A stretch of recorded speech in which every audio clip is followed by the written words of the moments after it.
Dünəndən bu statistik məlumatlardan maraqlanıram ki, görüm ümumiyyətlə Azərbaycanda şəhidlərə qarşı və yaxud da deyək ki, veteranlara qarşı və yaxud da deyək ki, qazilərə qarşı ümumi siyahı tutulub bu. Məsələn, bu saat bizdə deyək ki, Azərbaycanda neçə müharibə veteranı var? Mən məsələn 2 yerə baxdım, hərəsində ayrı-ayrı məlumatlar. Məsələn, deyək ki, birində belə bir şey idi, deməli, nə qədər idi? Deməli, 179.840 nəfər müharibə veteranı. Bir yerdə də 184, təsəvvür edin. Bir yerdə də 184 çıxdı. 184 min neçə yüz qədər. Və yaxud da qazilərlə bağlı.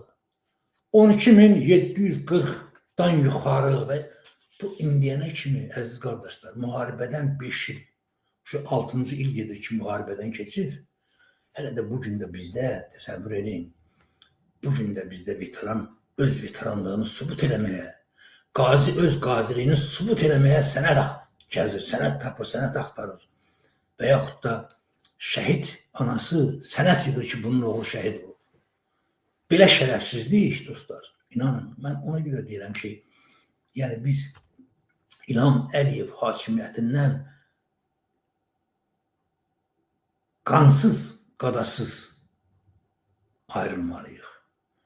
Yəni o nöqteyi nəzərdən görünür ki, bu yer qoymur. Yəni İlham Əliyev buna yer qoymur. Baxın, dünən yox, sırağa gündən bu yana nə qədər yalandan elə-belə məlumat verirlər. Təsəvvür edin. Məsələn, məlumat verilir və bu gün də yenidən deyək ki, Yeni Müsavat qəzetində hərbi eksportiyada bu ədalət Verdiyevdir nədir? Sanki onun verdiyi məlumat gücüyə ki, bəs özünü və o həkimi partladan insan qazi deyil. Və deyir, mən deyir, Güngülvari bir axtarış apardım. Mən də axtarış apardım. Ümumiyyətlə, qazi haqqında niyə məlumat olmalıdır ki? Qazi haqqında harada məlumat olmalıdır? Ki, bunun qazi olması ilə bağlı, əgər onu heç arada tanımırlarsa, heç arada yaxın qoymurlarsa, heç arada onun, deyək ki, statistikasını aparmırlarsa. Amma əslində indiyənə kimi deyək ki, sənəti verilmiş konkret müharibə veteranı adından deyək ki, 179 min və bir yerdə yazılır ki, 80 mindən yuxarı müharibə veteranı var. Sadəcə olaraq biabırçılıqdır. Yəni İlham Əliyevin həmən o deməsi ki, bizdə bir dənə də deyir fərari olmadı. Bunu elə belə demir İlham Əliyev. İlham Əliyevin yarısı ermənidir. Və İlham Əliyevin dayılarına qarşı biz qələbə qazandığımız üçün həmən bu səlib yürüyüşü, bu işarədir. Bir dənə də aprel görüşlərində 2016-cı ildə mən demişdim.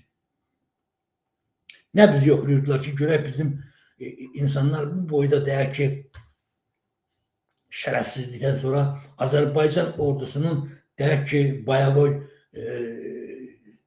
vəziyyəti nətərdir? Yoxladılar. 2-3 saat içində baxdılar, gördülər ki, Azərbaycan əskəri az qalır dağıtsın dünyanı. Və əmr gəldi ki, dayandırın. Və 2017-ci ildə yenidən tərtər cinayətlərini başladılar. Başladılar yenidən ordunun, deyək ki, mənəviyyatını sındırmağa, ordunun fiziki və mənəvi cəhətdən şikəst eləməyə başladılar. Başladılar, yadımızdadır tərtər məsələsi.